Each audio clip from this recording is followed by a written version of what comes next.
మన తోటలో dragon fruit first cutting వచ్చిందండి. ఫస్ట్ కటింగ్ అంటే ఆల్మోస్ట్ సెకండ్ కటింగ్ అని చెప్పొచ్చండి. ఎందుకంటే ఫస్ట్ కటింగ్లో 4 డ్రాగన్ ఫ్రూట్స్ మాత్రమే కట్ చేసాము. ఇప్పుడు ఆల్మోస్ట్ ఒక 10 నుంచి 15 ఇప్పటికే కట్ చేసి ఉన్నామండి.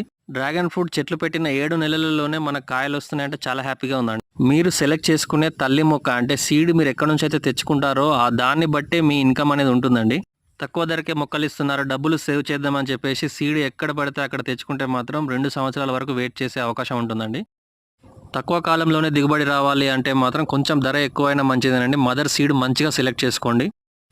డ్రాగన్ ఫ్రూట్ ఫార్మింగ్లో అంటే మీరు మదర్ ప్లాంట్ సెలెక్షన్ నుంచి మీరు ఫార్మింగ్లో చేయాల్సిన ప్రతి ఒక్క సలహాలు సూచనలు మియాపూర్ ఫార్మ్స్ మీకు అందిస్తుందండి. డ్రాగన్ ఫ్రూట్ ఫార్మింగ్ చేయాలి అన్న ఆలోచన ఉన్నా, మీరు చేస్తున్న దానిలో సస్యరక్షణ మీరు తెలుసుకోవాలన్నా కానీ మియాపూర్ ఫార్మ్స్ని సబ్స్క్రైబ్ చేసుకోండి. వీడియోని లైక్ చేసి పెట్టుకోండి, మీకు అప్డేట్స్ వస్తూ ఉంటాయి.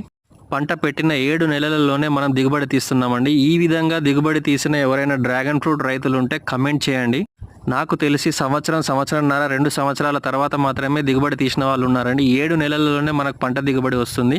ఆ విధంగా తీసిన రైతులు ఎవరైనా ఉంటే మాత్రం తప్పకుండా కమెంట్ చేయండి, నాకు కూడా తెలియాల్సి ఉంది. ఫ్రూట్ కటింగ్ అప్పుడు కూడా చూడండి, ఇక్కడ కట్ చేస్తున్న విధానాన్ని మీరు గమనించండి. ఫ్రూట్ పండింది కదా అని చెప్పేసి దాన్ని చేతితోటి తిప్పడము, నార్మల్గా కాయలు తెంపినట్టు మనం డ్రాగన్ ఫ్రూట్ కూడా తెంపుదామంటే కుదరదండి. ఆ విధంగా చేయొద్దు, మొక్క ఖరాబ్ అవుతుంది. సో ఇలాంటి సలహాలన్నీ మీకు ఎవరు చెప్పారండి, అందుకే మీరు మియాపూర్ ఫార్మ్ని సబ్స్క్రైబ్ చేసుకోండి. ఇక్కడ చూడండి, పైనుంచి ఒక కాటు పెడుతున్నాడు, మళ్ళీ కింది నుంచి ఒక కాటు పెడతాడు. సో 2 వైపులా మనం కట్ చేసిన తర్వాత గ్రీన్ కలర్ ప్లాంట్ ఏదైతే డ్రాగన్ ప్లాంట్ ఉందో ఆ ప్లాంట్ ముక్క కాస్త మన డ్రాగన్ ఫ్రూట్కు ఉండాలండి.